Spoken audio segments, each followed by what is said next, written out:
Welcome to மாயா பஜார். இன்றைக்கு நாம் பார்ப்பது நாட்டு கோழி குழம்பு ரெசிபி. கறி மிளகாத்தூள் 2 டேபிள் ஸ்பூன், சின்ன வெங்காயம் 20, நல்லெண்ணெயில் கருவேப்பிலையோட ஃப்ரை பண்ணியிருக்கேன். அதையும் போட்டுருவோம். இது ரெண்டையும் நைஸாக அரைச்சிக்கணும். கறி மிளகாய் தூள் இல்லாதவங்க மாயா பஜார் மீன் குழம்புல நான் ஆல்டர்னேட்டிவ் இன்க்ரீடியன்ட்ஸ் போட்டிருக்கேன், அதை பார்த்துக்கலாம். ஈய சட்டியில் நாட்டுக்கோழி போட்டிருக்கேன். இதோட அரைச்சி வச்ச வெங்காயம் கறி மிளகாத்தூளை போட்டுடுறேன்.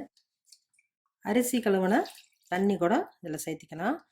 நல்லா தூசு இல்லாமல் வடிச்சிட்டு காய்கறி புளிக்குழம்பு எல்லாத்துலேயும் சேர்த்துனா டேஸ்ட் கொடுக்கும்.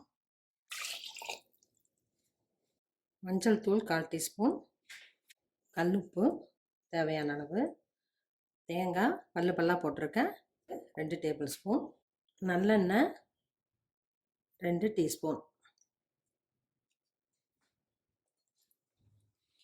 இப்போ எல்லாத்தையும் கலக்கிட்டு கொஞ்சம் தண்ணியாட்டு தான் இருக்கணும்.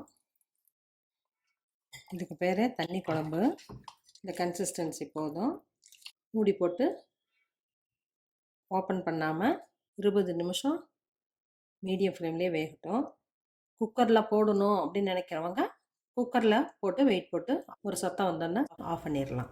பொங்கி வரும், அதனால் மீடியம் ஃப்ளேம்லேயே வைக்கணும். பெரிய பாத்திரத்தில் வைக்கணும். 3 டேபிள் ஸ்பூனு தேங்காயை மிக்சியில் அரைச்சி வச்சுக்கலாம். குழம்பு நல்லா கொதி வந்து சுண்டிக்கிச்சு. அரைச்சி வச்ச தேங்காய் ஊற்றுறேன். ஒரு கொதி வந்தோன்னா ஆஃப் பண்ணிடலாம். சுடு சாதத்துக்கு ரொம்ப நல்லாயிருக்கும். இட்லி தோசைக்கும் காம்பினேஷன் நல்லாயிருக்கும். மூடி வச்சு ஒரு கொதி வரட்டும். ஸ்டவ் ஆஃப் பண்ணிடலாம். நாட்டுக்கோழி குழம்பு ரெடி ஆயிடுச்சு. செஞ்சு பாருங்கள், சாப்பிட்டு பாருங்கள். தேங்க்யூ.